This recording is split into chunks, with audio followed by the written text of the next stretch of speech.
There was a pull-up bar bolted to the wall of every school gym in America, and once a year you had to hang from it while everyone watched.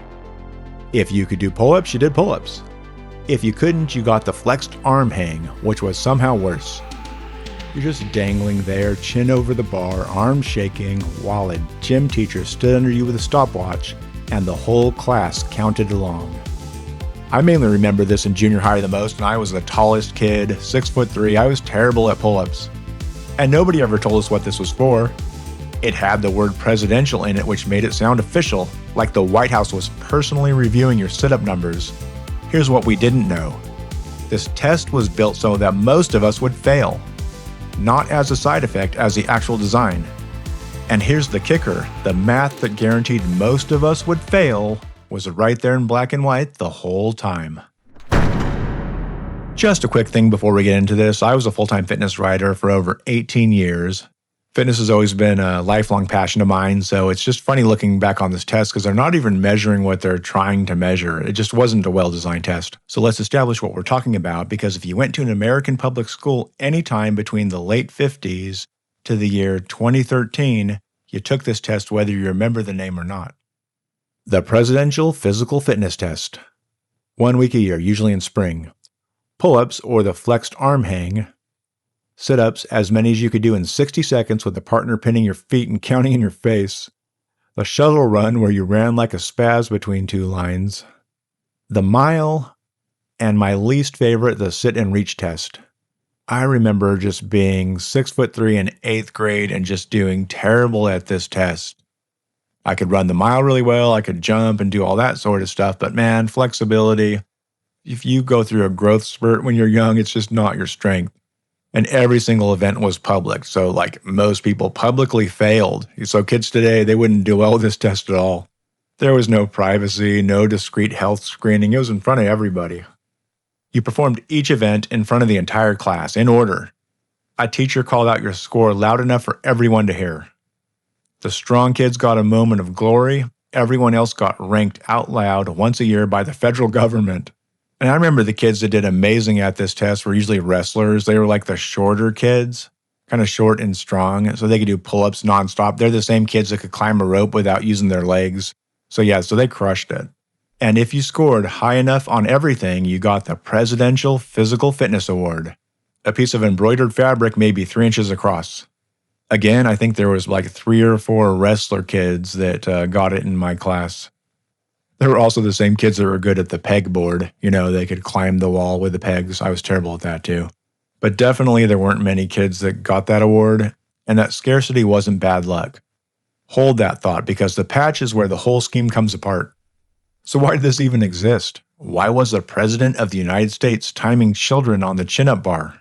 It all starts in the 50s with a doctor by the name of Hans Krauss, who came up with a simple test of basic muscle function. 6 movements, things like, can you do 1 sit-up? Can you lift your legs lying down? Can you touch your toes? This was not an athletic test.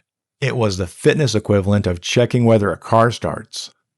Krauss and a fitness advocate named Bonnie Pruden gave this test to thousands of American kids, then gave the same test to kids in Austria, Italy, and Switzerland.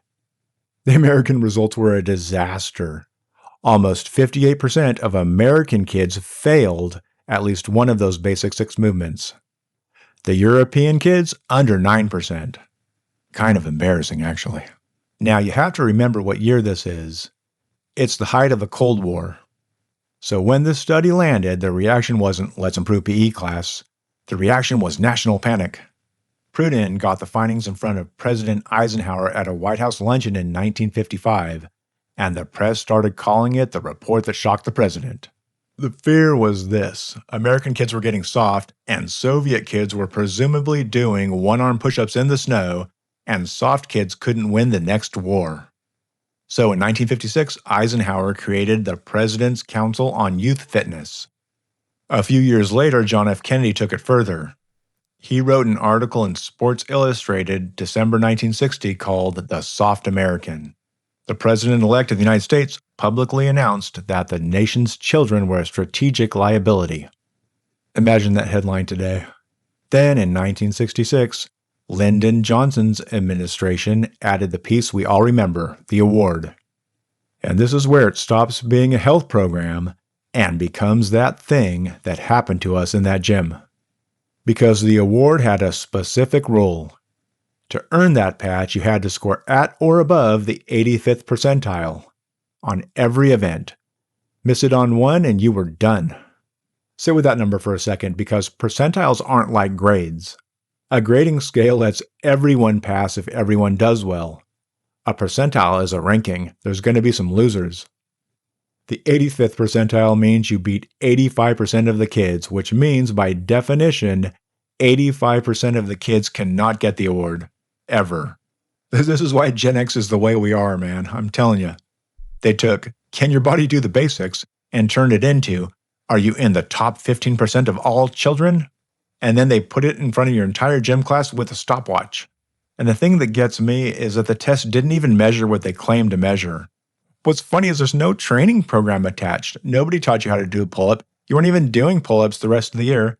And all of a sudden, you were just tested on it cold once a year, like fitness was a fixed trait you either had or you didn't. The events rewarded kids who hit puberty early or ones who happened to play sports, and it told everyone else they were just effective.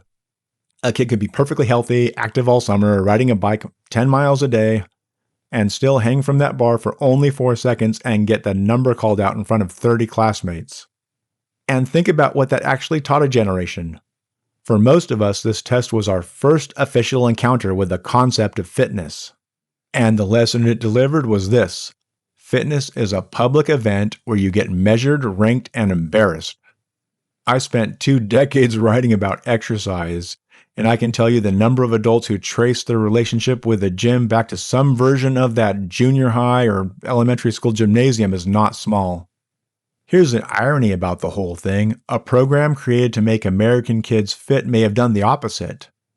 It was basically teaching kids that fitness was punishment. The test finally ended after the 2012 school year, replaced with a program that measured kids against health standards instead of against each other.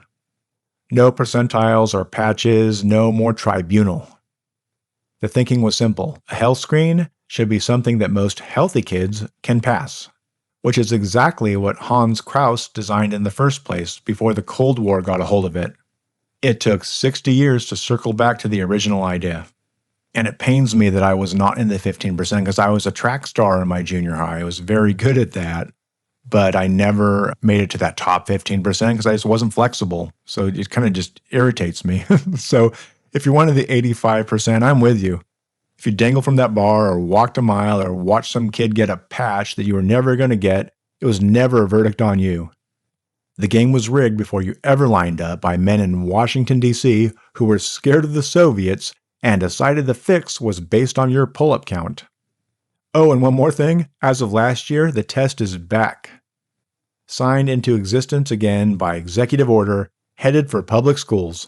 So somewhere out there right now is a kid about to meet that pull-up bar for the first time. Tell them we said good luck.